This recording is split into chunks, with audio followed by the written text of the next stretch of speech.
even as Donald Trump refuses to give straight answers about where he stands on things like a national abortion ban or contraception. Conservative Christian groups understand what Trump will do for them. I mean, it's not that much of a mystery. And part of their confidence here that an extreme Christian nationalist agenda is very much within their grasp, part of their confidence is because these groups don't have to rely on just Trump alone. They can count on Trump's most powerful ally in the fight for Christian dominion, the conservative majority on the United States Supreme Court. Just this week, we heard Supreme Court Justice Samuel Alito tell a progressive activist that he believes we need to return America to a place of godliness. As Elizabeth Dias and Lisa Lerer write in a new analysis for the New York Times, while Justice Alito is hardly openly championing these views, he is embracing language and symbolism that line up with a much broader movement pushing back against the declining power of Christianity as a majority religion in America. The movement's rise has been evident across the country since Mr. Trump lost re-election in 2020. Justice Alito and his fellow conservative justices have already delivered for the Christian right with their Dobbs decision, striking down Roe v. Wade, and soon they will have a chance to do so again. The Supreme Court is about to rule on two major cases of considerable significance to the Christian right.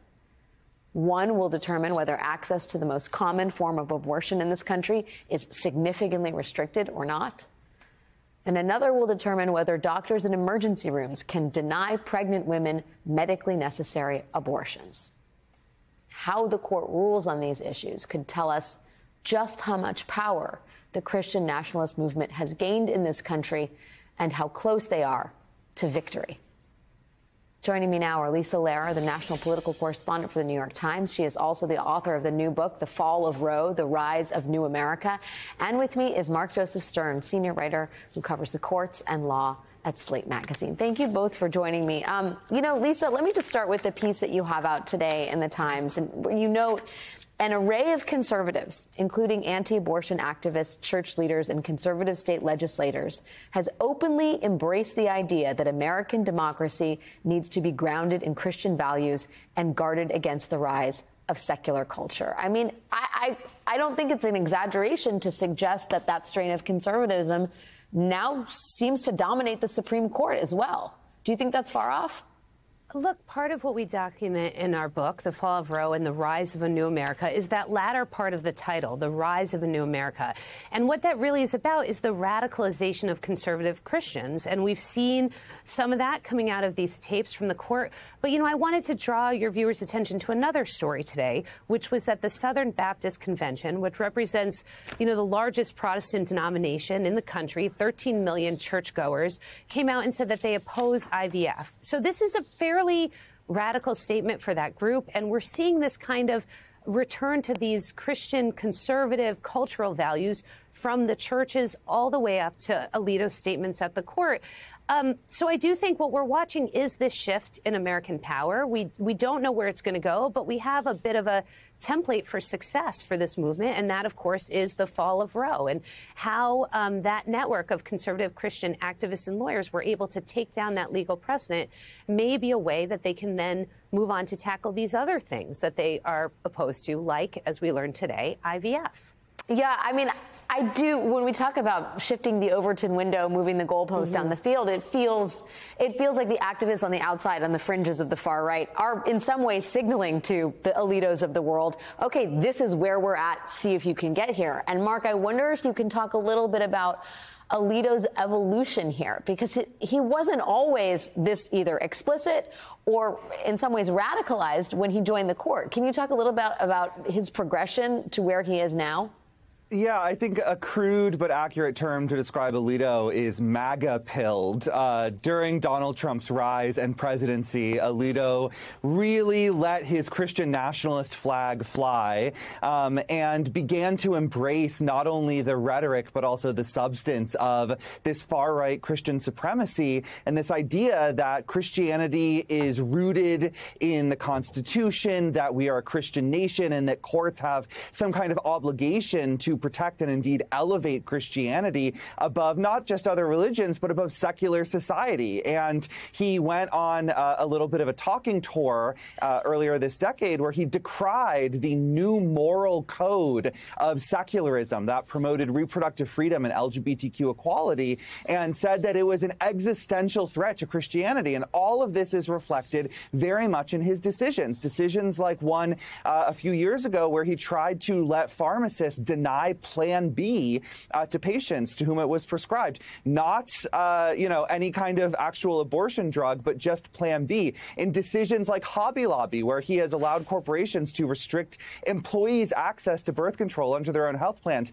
And more recently, and of course, these abortion cases, most notably Dobbs, as Lisa documented, Sam Alito was always going to be the man to write that opinion overruling Roe v. Wade. But in the coming days and weeks, we're going to get these decisions on abortion, especially involving the abortion pill. And I think Alito is quite likely to stick his neck out in that decision and write about how he believes medication abortion is unlawful under existing federal law, under the Comstock Act of 1873. This is a radicalized justice, very much maximizing his impact by staking out the positions that activists in the grassroots want him to take, legitimizing them and shifting the Overton window, and eventually, he hopes, transforming them into the law of the land.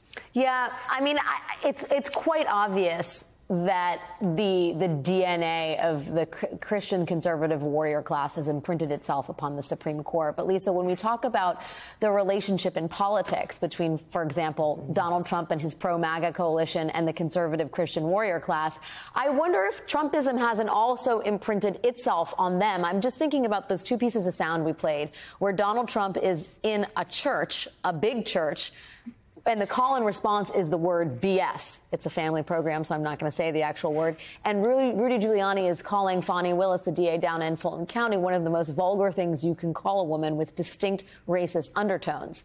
I mean, this seems to be a new brand of, I guess, Christianity, if you want to call it that, in the age of Trump.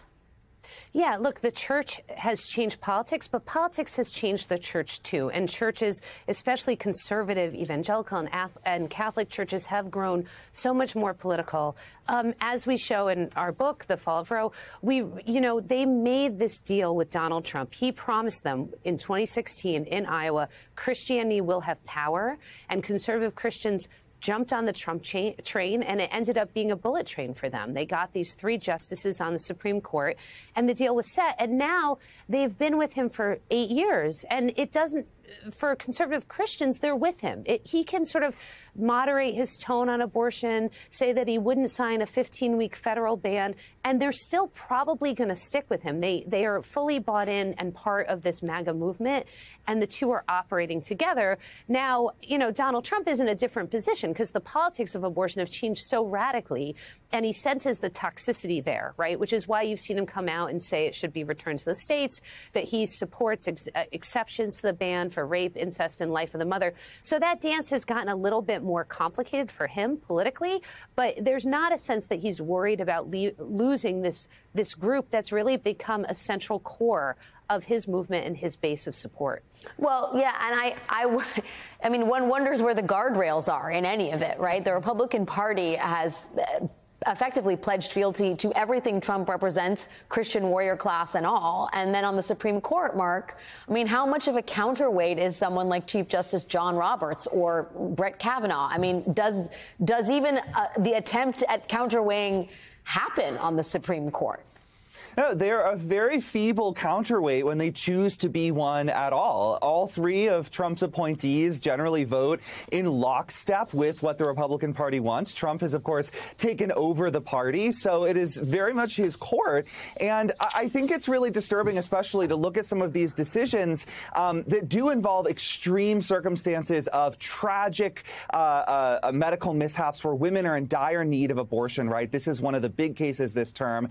States states are saying these women cannot get abortions, that they have to get sepsis, they have to begin hemorrhaging, they have to be dying before they can get abortions. Well, Republican politicians lined up to agree with those laws and to support those laws at the Supreme Court. You had a ton of Republican state attorneys general and Republican governors lining up to say, we do think women should be forced to the brink of death before they can get emergency abortions. I think the Supreme Court will likely agree with them and continue to force these women into these horrible circumstances. And Trump is savvy enough not to say anything about it because he knows he's got his foot soldiers in the judiciary doing the work for him. He's got his guys on the bench who are ready to uphold the most draconian abortion bans imaginable, and he doesn't have to say anything. And just by remaining silent and not speaking out and condemning these bans, he knows he can keep the Christian right very much on his side. And that is the whole genius of the strategy behind capturing the courts. You get these justices and judges on the bench for decades. They will do your bidding. They will uphold your extreme laws. They will impose your draconian policies.